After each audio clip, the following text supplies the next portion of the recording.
On se retrouve aujourd'hui pour une nouvelle vidéo et vous le savez, à l'occasion de la sortie de mon livre « Vous êtes trop gentil », j'ai décidé de faire un nouveau concept. Je prends un passage du livre au hasard et à partir de ce passage, de ces quelques lignes que je vais vous lire, je vais vous livrer des conseils ultra puissants et très efficaces. Avant qu'on démarre, je voulais vous rappeler que si en ce moment vous êtes dans une période un peu charnière, vous sentez que vous avez besoin de prendre en confiance en vous, vous avez besoin de monter en compétences en communication, que ce soit en communication interpersonnelle ou prise de parole, eh bien, je vous propose de prendre un rendez-vous qui est totalement gratuit. C'est ce qu'on appelle une séance de transformation personnelle. C'est avec un membre de mon équipe. Et quand vous serez au moment où vous êtes au téléphone avec mon collaborateur, vous allez avoir l'occasion, justement, c'est vraiment quelque chose de très puissant, de poser votre situation, de voir ce qui vous bloque, voir comment vous pourriez avancer, prendre conscience de votre potentiel parce qu'on est là aussi pour ça, pour vous ouvrir les yeux sur votre potentiel, votre capacité à vivre une véritable transformation pour devenir une femme beaucoup plus sûre d'elle, confiante, qui est convaincante, qui a du charisme. Voilà, on va pas se mentir, on veut développer notre charisme, on veut exister, on veut être bien dans nos baskets, on en a marre de douter de nous sans cesse, d'avoir le syndrome de l'imposteur, de ruminer le soir, réfléchir aux situations qu'on a vécues dans la journée, et pourquoi j'ai pas dit ça, et pourquoi j'ai pas fait ça, etc.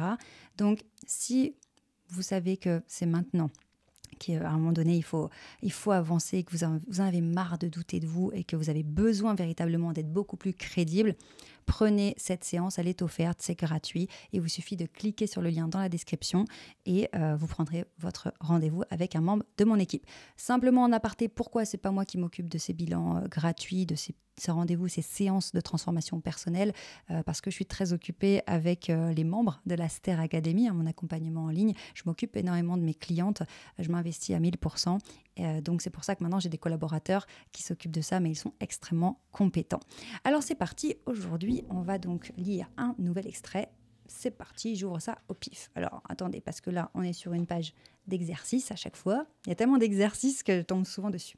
Ok, là je suis tombée sur le chapitre 5, le verrou numéro 5, parce que vous savez que mon livre est structuré en 7 verrous à faire exploser pour vous libérer et enfin réussir à vous affirmer.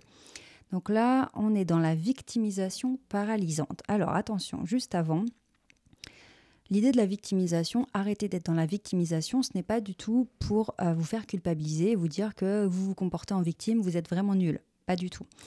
La victimisation, c'est quand on a l'impression que tout nous tombe dessus et qu'on n'a aucun pouvoir, qu'on est coincé.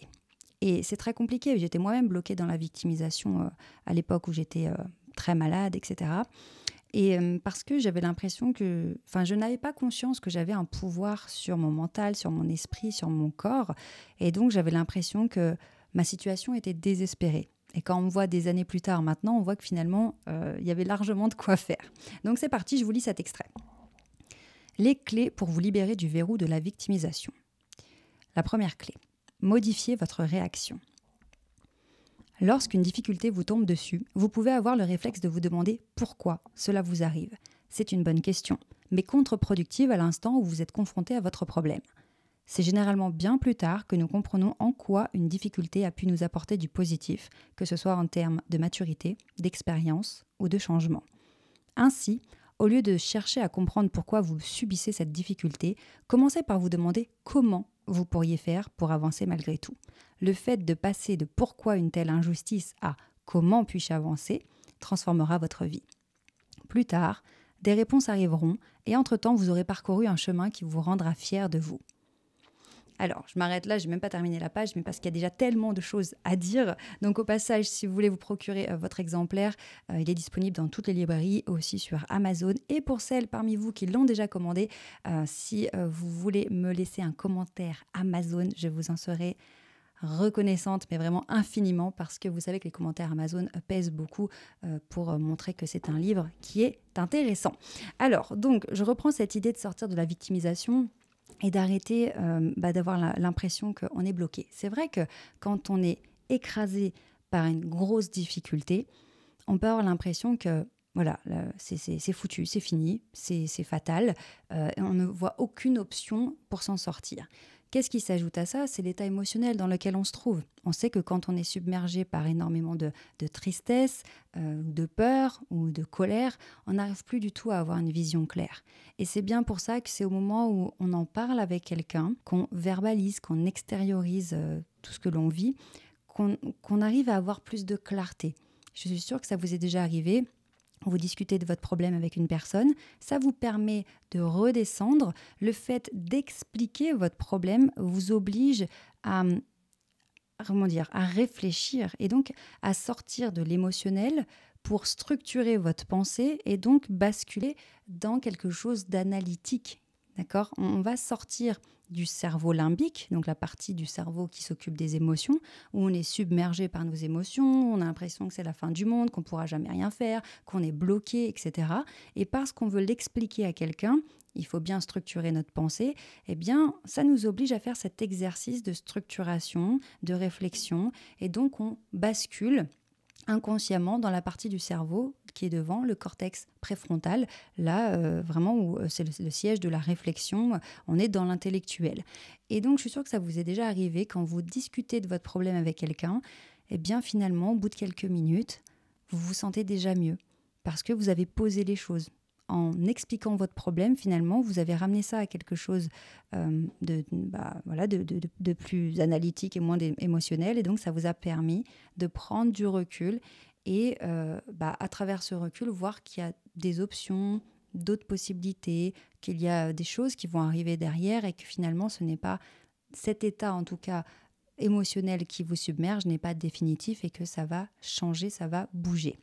Donc, sortir de la victimisation, c'est extrêmement puissant parce que ça vous redonne le pouvoir. Malheureusement, on a l'impression que même dans le développement personnel, on vous dit qu'il faut arrêter d'être une victime, il faut vous responsabiliser. Oui, mais attends, moi, me responsabiliser sur un truc qui m'est tombé dessus, que j'ai pas choisi, qui me plaque au sol, je suis en train de me noyer, t'es gentil, me responsabiliser, tu me fais culpabiliser d'avoir ce problème. Et tu me dis de me responsabiliser, non, je ne vois pas comment je peux faire. Là, vraiment, c'est encore pire. Donc, l'idée, c'est vraiment, ok, j'ai conscience d'être en plein dans un problème qui me bouleverse émotionnellement. Maintenant, j'ai aussi conscience que j'ai la capacité, j'ai les ressources en moi pour avancer malgré tout. Même si vous ne savez pas comment vous allez avancer, vous ne savez pas comment vous allez faire, c'est vraiment important, j'ai envie de dire, d'y croire aveuglément, ok ? Parce qu'à un moment donné, si vous décidez que vous avez le pouvoir, que même si ça semble impossible, vous avez un moyen d'avancer ou de trouver des solutions, de demander de l'aide, les solutions vont arriver. C'est ça qui est fou. Et moi, c'est vraiment ce qui s'est passé quand j'étais très malade. Je ne voyais pas comment j'allais m'en sortir. J'avais des vertiges, des douleurs dans les jambes, dans les bras, dans le visage, c'est ce qu'on appelle des névralgies, des gros problèmes de digestion, une fatigue chronique. Plus j'étais isolée chez moi, plus j'avais peur du monde et des gens. Et voilà, c'était vraiment un cercle vicieux. Et à un moment donné, quand j'ai lu ce premier bouquin de développement personnel, je me suis dit, attends, donc il y a forcément un moyen, je ne vois pas lequel, hein, mais il y a forcément quelque chose à faire. Mon cerveau est bien plus fort que je ne le sais, que je n'imagine. Ok, il y a des choses à faire, mais j'avais aucune idée de ce que j'allais faire. Et en fait, ce qui est incroyable, c'est que en commençant à ouvrir votre esprit sur ok, je peux me sentir mieux concrètement, ça va arriver, je peux mettre en place des choses qui vont améliorer ma situation, en ayant simplement cette idée à l'esprit, votre cerveau, en fait, vous êtes en train de le conditionner. Vous êtes en train de faire un cahier des charges qui est « je veux me sentir mieux, je veux trouver des solutions ». Donc votre cerveau va commencer à travailler en ce sens et comme par magie, mais ça n'a rien de magique, c'est simplement que vous avez mis cette nouvelle idée dans votre tête, vous allez commencer à avoir des idées. Vous allez commencer à vous dire « tiens, c'est vrai que je pourrais demander de l'aide à cette personne. Tiens, je pourrais aller me renseigner sur tel site internet. Tiens, je pourrais aller frapper à la porte de cette association. Tiens, je pourrais demander si on peut me financer une formation. Oh, je pourrais peut-être aller faire du réseautage. Et si jamais je lançais un podcast ?» Voilà, c'est vraiment des choses qui vont vous apparaître parce que vous êtes dans cet état d'esprit de vous en sortir, parce que vous n'êtes plus bloqué dans cette victimisation écrasée en disant « je peux rien faire », mais parce que vous avez ouvert une petite brèche dans votre esprit qui est « je sais que j'ai la capacité d'avancer ». Et simplement d'avoir ça dans la tête, ça va vous ouvrir une multitude d'opportunités et c'est comme ça que vous allez commencer à avancer.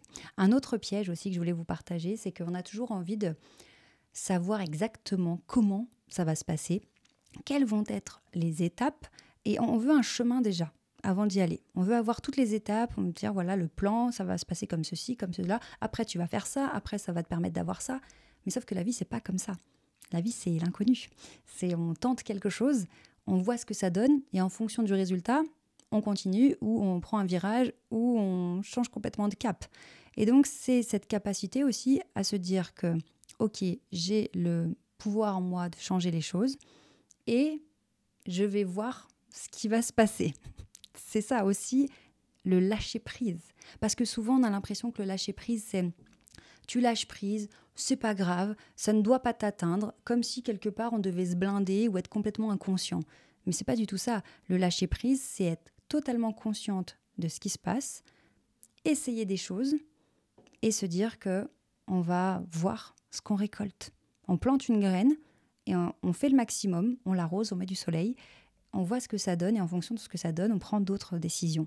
Mais on est obligé comme ça de lâcher prise sur l'avenir parce qu'on ne peut pas tout connaître à l'avance et vouloir tout savoir à l'avance, c'est avoir besoin de contrôle pour se rassurer. On est dans de la contraction et forcément, il n'y a rien qui marche. Donc, vous voyez, à partir de ce petit paragraphe, je ne sais plus quelle page c'était. Ah oui, c'est là, page 157. Modifiez votre réaction dans l'une des clés pour sortir du verrou de la victimisation. C'est vraiment important de comprendre que vous avez le pouvoir, quoi qu'il arrive, et vous allez trouver des solutions.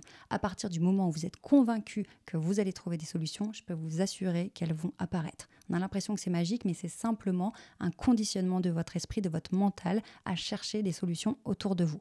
Tant que vous êtes en mode « je peux rien faire », votre cerveau, il vous obéit. Hein. Si vous pensez que vous pouvez rien faire, il ne va sûrement pas vous montrer des opportunités. Donc, reprenez le contrôle, maîtrisez votre cerveau, votre mental, votre mindset et vous allez voir à quel point ça va vous transformer. Alors, je vous rappelle, mon livre est dispo dans toutes les librairies. Et surtout, super important, n'oubliez pas de prendre votre rendez-vous pour votre bilan personnalisé. À très bientôt. Ciao.